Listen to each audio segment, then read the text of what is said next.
গ্রামের শেষ প্রান্তে একটি ছোট কাঁচা বাড়ি। দেয়ালে ফাটল, টিনের চালে বৃষ্টির শব্দ টুপটাপ। সেই ঘরেই থাকে আয়শা আর তার একমাত্র ছেলে রাফি। রাফির বয়স তখন মাত্র ৮ বছর।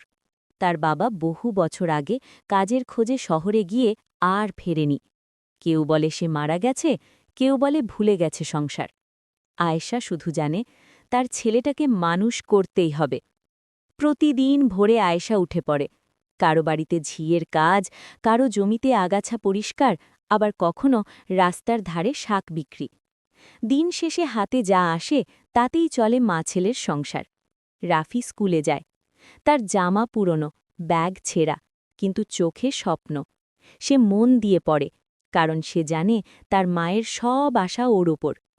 একদিন স্কুলে মাস্টার বলেন, পরের সপ্তাহে পরীক্ষার ফি জমা দিতে হবে। সব বাচ্চা বাড়ি গিয়ে বাবাকে মাকে বলে। রাফিও বাড়ি এসে মায়ের দিকে তাকায়। আয়েশা কিছু বলে না, শুধু ছেলের মাথায় হাত বুলিয়ে দেয়। সেই রাতে আয়েশা ঘুমাতে পারে না। তার কাছে টাকাটা নেই, কিন্তু ছেলের পড়া বন্ধ হতে দেওয়া যাবে না, এটা সে ঠিক করে ফেলে। পরদিন সে শহরে যায়। একজন পুরনো চেনা লোকের বাড়িতে কাজ নেয়। সারা দিন কাজ করে, হাত ফেটে যায়, পা ফুলে ওঠে। রাতে ফিরে এসে রাফির হাতে টাকা তুলে দেয়। রাফি অবাক হয়ে তাকায়।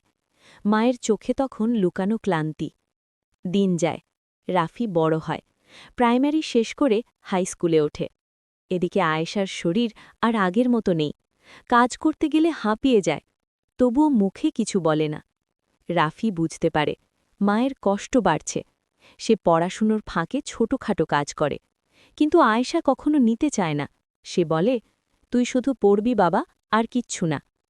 ১ বছর আসে ভয়ঙ্কর সময়। আয়েশা অসুস্থ হয়ে পারে।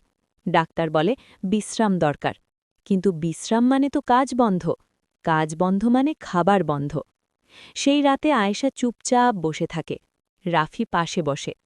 মায়ের কপালে হাত রেখে রাফি বুঝে যায় এই মানুষটা তার জন্য সব কিছু দিয়েছে। কয়েকদিন পর আয়েশা সুস্থ হয় একটু। রাফি তখন ক্লাস 10-এর ছাত্র। বোর্ড পরীক্ষার রেজাল্টের দিন। গ্রামের স্কুলের সামনে ভিড়।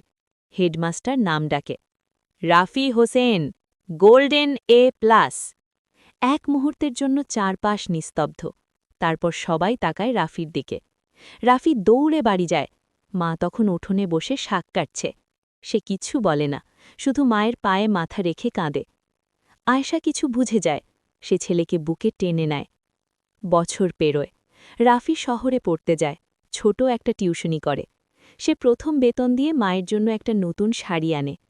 আয়েশা শাড়িটা হাতে নিয়ে শুধু বলে, এইটাই কি আমার ছেলের প্রথম আয়?